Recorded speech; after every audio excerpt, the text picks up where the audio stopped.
He screamed the names of the boys he had stolen from, names only their parents knew. They caught him by the old lab and sedated him. He was taken to a psychiatric facility. He never returned. Baba's shrine, once filled with whispers of power and promise, had turned cold.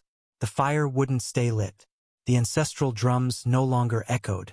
The shadows had stopped obeying. The spirits were angry, very angry. Sunkanmi had vanished. Obina could no longer speak. Lei began bleeding from the eyes and was now chained in his father's compound back in Ibadan. Every one of Baba's sons had either lost their mind or disappeared into nothingness. Except Baba. But even he knew his time was running out. Every night, the spirits came to him. Not gently like before, but as violent, faceless winds. They screamed, pulled at his skin, whispered the names of the destinies he'd stolen. Hundreds of boys, futures destroyed, dreams devoured. I gave you what you wanted, Baba shouted into the fire one night, shaking a calabash. You wanted offerings. I gave you souls. But the spirits no longer negotiated.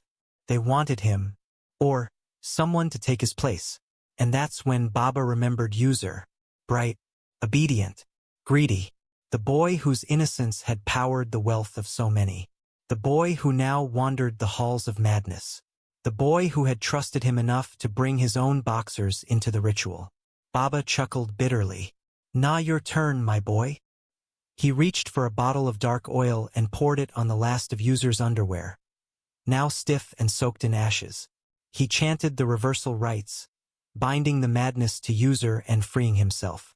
Or so he thought. That night, Baba sat before his fire, waiting for peace.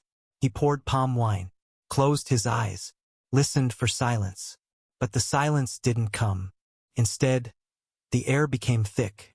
The ground trembled. The shrine walls groaned. A voice, not human, not spirit, but something ancient and furious, echoed through the compound.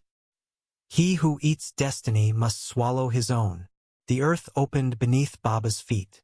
He screamed. Fire shot from the calabash, engulfing his legs.